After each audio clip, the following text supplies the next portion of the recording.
Mobile ने क्या तबाही मचाई, जरा सोचो। एक शरीफ खानदान की लड़की, शरीफ घराने की लड़की, शरीफ घराने की बेटी, शरीफ घराने में बहू बन गई। शरीफ घराने में बहू बनी, नई नई दुल्हन बन के आई थी। मियां बीवी बहुत खुशगवार जिंदगी गुजार रहे थे, लेकिन थोड़ा सा सास से अनबन रहती ही थी। अब हर घर में सास बहू के झगड़े तो होते ही रहते हैं, कोई एक खास बात है भी नहीं। अल्लाह करे सास बहू का झगड़ा खत्म हो जाए। अगर बेटियां बहुएं अपनी सास को मां मानने लगे और सास अपनी बहू को बेटी मानने लगे, उसी दिन सास बहू का झगड़ा खत्म हो जाएगा। सास को सोचना चाहिए मेरा बेटा ना होता तो मैं बहू क्यों लाती। बहू को सोचना चाहिए कि इसका एहसान है, इसका बेटा ना होता तो मैं क्यों आती। मोहब्बतों का माहौल बने घर में। लेकिन बहरहाल उसकी तरफ मुझे नहीं जाना, आज मेरा वो उन्वान नहीं। बहुत दिल के कानों से सुनिए आप, हर बाप सुने, हर भाई सुने। अब मैं फकीर आदमी हूं, कादरी फकीर, मेरी बात को संजीदगी से लीजिए। मैं बहुत दर्द दिल के साथ अपनी बात आपके सामने पेश करना चाहता हूं और गौर कीजिए। आप बच्चों आपस की बात मेरे बच्चों बंद कर दो, थोड़ा सा इत्मीनान से बैठो। बेटा देखो कितनी संजीदगी सब लोग सुन रहे।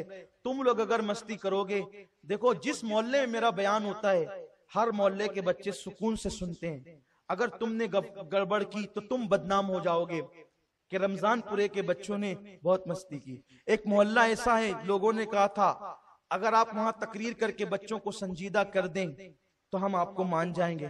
मैं कहा मुझे अपने आप को मनवाना भी नहीं है, लेकिन तुम देखना कि मालेगांव का बच्चा बच्चा अल्लाह के फजल से मुझसे मोहब्बत करता है।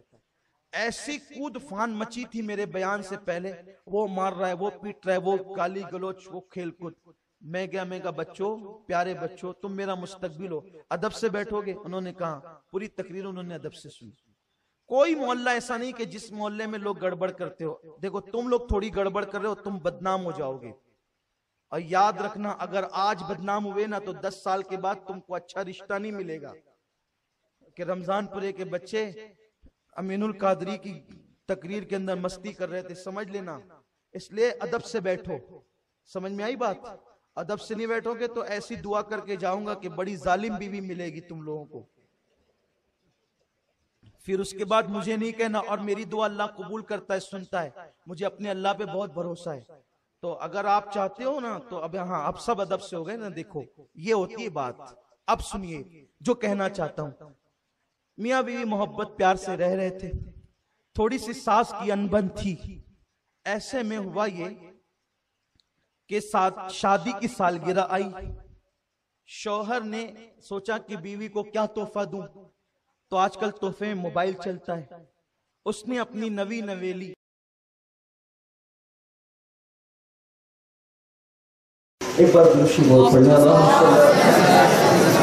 अल्लाह रब्बुल मुहम्मद सल्लल्लाहु अलैहि वसल्लम, मोहम्मद सल्लल्लाहु अलैहि वसल्लम। शादी की पहली सालगिरह के मौके पर जो है वो बीवी को मोबाइल दिया, क्योंकि आजकल मोबाइल का गिफ्ट एक आम है, दिया मोबाइल ला करके। अब थी वो शरीफ खानदान की लड़की और शौहर का घराना भी शरीफ। उसमें ऐसा हुआ कि किसी मनचले ने एक मर्तबा फोन कर दिया, क्योंकि आजकल जो आवारा किस्म के लड़के हैं, मेरी कौम की बेटियां और माएं और बहनें गौर से सुने, आप सब भी, जो आवारा किस्म के लड़के हैं वो बैठे बैठे यूं ही अंदाजे से अंधेरे में तीर मारते रहते हैं। और जब कोई घर में लेडीज फोन उठाए तो फिर बातचीत का सिलसिला शुरू हो जाता है। उनको पता चल जाता है कि यहाँ फोन लेडीज उठाती है या ये नंबर किसी लेडीज का है। अब क्या हुआ, फोन आया तो उस लड़की ने रिसीव किया। इधर से औरत की आवाज थी, उधर से मर्द की। इसने बच्ची ने कह दिया सॉरी रॉन्ग नंबर, ये नंबर गलत है, और ये कहकर उसने फोन रख दिया। सामने वाले लड़के को पता चला कि ये नंबर किसी लड़की का है या ये लड़की ही फोन उठाती है। तो उसने कॉल करना शुरू किए। इसने रिसीव तो नहीं किया वो नंबर, लेकिन अब उसके मैसेजेस आने लगे, मेरी जान फोन उठाओ, मुझसे बात तो करो, कोई नाराजगी है। ये मैं कोई गलत बात नहीं कहने बैठा, जो उसका पस मंजर है वो पेश करना चाहता हूं। इस तरह के बाजारी अल्फाज उसमें मैसेज में आने लगे। इसने किसी मैसेज का जवाब भी नहीं दिया, कोई मैसेज का इसने जवाब ना दिया, ना उसके बाद कभी फोन पर कोई गुफ्तगू हुई। अब बात ये हुई कि एक दिन सास बहू का झगड़ा था, इसका फोन आया बहू का, तो उस दिन सास ने रिसीव किया, उसने कहा हेलो, तो उधर से उसने देती हो क्यों टेंशन देती हो, इसने सारी गुफ्तगू जो है वो सुनी, और सुनने के बाद जो है वो गुफ्तगू जो है वो सुनी, और सुनने के बाद जो है वो आने के बाद अपने बेटे से कहा, देखा तेरी बीवी से जो आज तक मेरी न जमती थी, वजह ये थी कि मेरा दिल अंदर से नहीं कहता था कि मैं इससे बात करूं, क्योंकि ये बदचलन है, ये बदकार औरत है। तुझे मालूम है, एक तेरे होने के बावजूद इसने दूसरा पाल रखा है। अगर यकीन नहीं आता तो देख इसका मोबाइल, ये फोन आया था, मैंने खुद बात की है। शौहर ने जो है वो देखा तो कई मिस कॉल थे, मिस कॉल, और उसके बाद जब मैसेजेस का इनबॉक्स उठा करके देखा, ओ मैसेजेस के अंबार लगे हुए, और उस पर जो है वो अजीब अजीब शेर, अजीब अजीब किस्म के डायलॉग। शौहर ने आओ देखा ना ताओ देखा, बगैर तहकीक के, कम से कम गुस्से में। देखो जब इंसान को गुस्सा आता है तो शैतान उससे ऐसे खेलता है जिस तरीके से जो है वो तुम खिलौनों से खेलते हो, तो ऐसे ही गुस्सा आया। तो ये भी नहीं देखा कि उधर से मैसेजेस आए हैं, इधर से कोई जवाब नहीं, उधर से कॉल आए हैं, इधर से कोई कॉल नहीं। लेकिन जब बात आई तो गुस्से में था, माँ ने मजीद तेज दिलाया, उसने फौरन उसकी बहन को, उसकी माँ को, उसके भाइयों को बुलाया, कहा ये देखो तुम्हारी बहन का हाल क्या है, इस बदबख्त ने मेरी इज्जत को दाव पे लगा दिया, देखा कोई और पाल रखा है, ये उसका नंबर, ये उसके मैसेजेस। भाइयों ने मैसेजेस पढ़ा, माँ ने मैसेज पढ़ा, बहन ने वहीं पर उसको मारना शुरू कर दिया। वो कहती है खुदा के लिए मेरे हाल पे रहम करो, कोई मेरी सुनो तो सही, कोई मेरी सुनो तो सही, कोई मेरी सुनो तो सही। लेकिन आप जानते हैं जिस पे इल्जाम लगता है उसका सुनता कौन है? किसी ने एक न सुनी, एक तरफ से भाई मार रहा है, एक तरफ से बहन मार रही है, दूसरी तरफ से माँ गालियां दे रही है। लेकिन माँ ने गाली देते देते जब अपनी बेटी की सूरत देखी, माँ होती है, माँ ने कहा बेटी वुजू कर और हाथ में कुरान लेकर के कह दे कि उस लड़के से तेरा कोई ताल्लुक नहीं है। उसने वुजू किया, हाथ में कुरान लेकर कहा उस लड़के से मेरा कोई ताल्लुक नहीं है, मुझ पे यकीन करो मैं बेकसूर हूं। लेकिन सास ने कह दिया कि जो शौहर होते हुए शौहर इतना प्यार दे, लिबास दे, तोहफे दे, हर चीज का आराम दे, जब ये दूसरा पाल सकती है तो ये झूठी कसम भी खा सकती है। यहां रुक कर एक बात कहना चाहता हूं,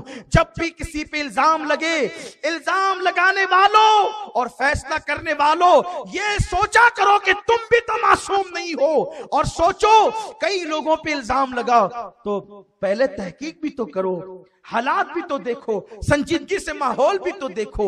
नहीं, लेकिन इस जालिम दुनिया में कौन किसका है? जब हम किसी को गुनाह में देखते हैं तो हम अपने आप को मासूम समझने लगते हैं, लेकिन आप भी तो गुनहगार हो। इसलिए किसी दानिश्वर ने बहुत अच्छा कौल कहा है कि दूसरों के मामले में हम जज बन जाते हैं और खुद के मामले में हम वकील बन जाते हैं। फैसले सुनाते हो, अगर किसी के बारे में कुछ पता चले तो तहकीक किया करो। कुरान कहता है जब तुम्हारे पास फासिक खबर लाए तहकीक करो। बहरहाल भाई मार रहा है, बहनें मार रही है, ऐसे में जो है वो सब मार पीट रहे थे। भाई तैश में आया और तैश में आने के बाद उसने पिस्तौल निकाली और बहन पे चला गया। वो तो मर गई। मरने के बाद मुकद्दमा दायर किया गया।